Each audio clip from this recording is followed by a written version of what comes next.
Dalam tempoh 13 jam di Nanning, China, Perdana Menteri Datuk Seri Anwar Ibrahim telah mengadakan pertemuan dua hala dengan rakan sejawatannya dari China, Li Jiang, mengadakan perjumpaan dengan syarikat China serta menyaksikan pertukaran MOU bernilai hampir 20 bilion ringgit. Butiran lanjut terus saja bersama dengan wartawan Asra Awani di Nanning, China. Teruskan Firdaus Azil.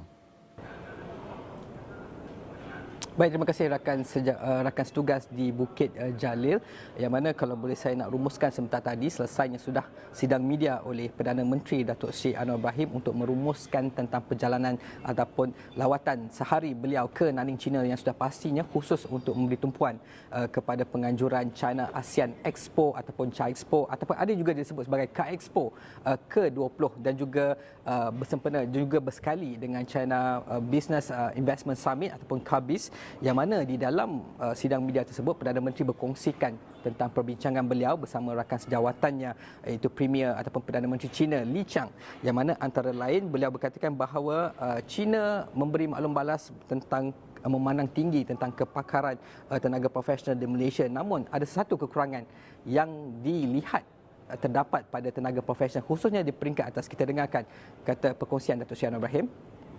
Apa faedahnya? Ialah kerana penyertaan mereka dan dukungan Perdana Menteri Li Qiang supaya syarikat-syarikat negara China turut lebih aktif melabur di Malaysia dengan menekankan soal latihan, terutama latihan peringkat tertinggi yang disebut upskilling. Seperti mana saya sebut dulu, semua pandangan mereka tentang profesional, jurutera, technician, pakar IT Malaysia itu sangat baik dari prestasi mereka, dedikasi mereka dan juga disiplin. Tapi yang agak ketara kekurangan ialah upskilling di peringkat tertinggi.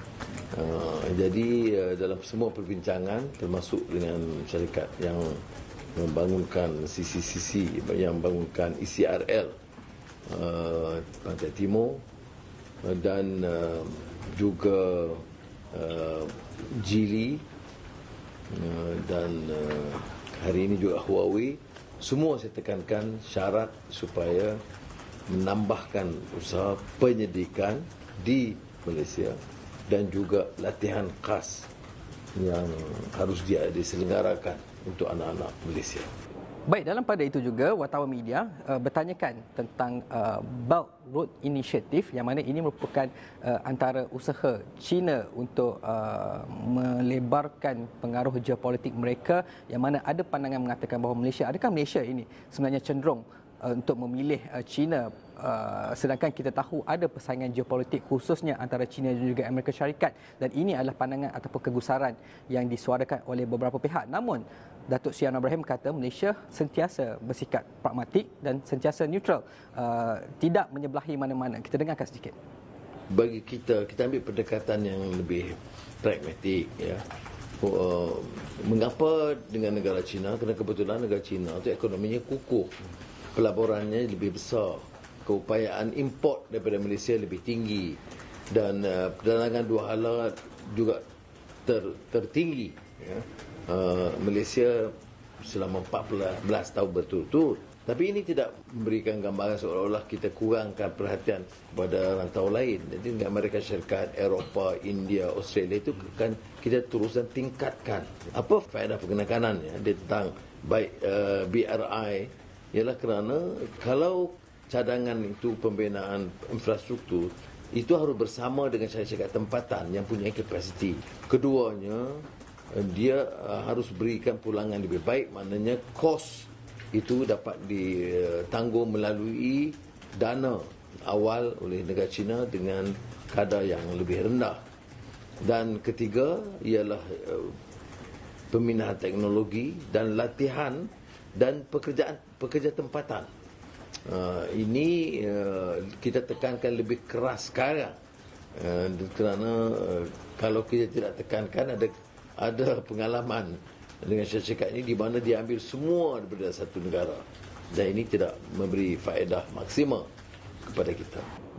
Selain itu, Perdana Menteri juga berkata Malaysia dapat menimba daripada inisiatif BRI ini ataupun Belt Road Initiative ini. Malaysia juga dapat menerima manfaat sekiranya ada pembinaan infrastruktur yang dibiayai oleh dana China, yang mana manfaat tersebut dapat menimba manfaat daripada hubungan ekonomi yang kukuh dengan China, khususnya dalam bidang pemindahan teknologi serta memastikan penggunaan tenaga tempatan yang lebih meluas. Dan antara lain juga, Perdana Menteri juga turut mengambil peluang untuk mengulangi jemputan beliau kepada Presiden China iaitu Xi Jinping dan juga Perdana Menteri Li untuk mengadakan lawatan negara dan lawatan rasmi masing-masing ke Malaysia, dan ini merupakan sempena sambutan ulang tahun ke-50 hubungan diplomatik Malaysia dan China pada tahun hadapan ataupun pada tahun 2024. Dan buat masa ini, itu saja yang boleh saya kongsikan daripada sidang media rumusan daripada Perdana Menteri tentang lawatan kerja sehari beliau ke Nanning, China. Dan besok, itu pada Isnin, saya akan memberi tumpuan, kita akan mencari perniagaan-perniagaan SME Malaysia untuk bagaimana kita boleh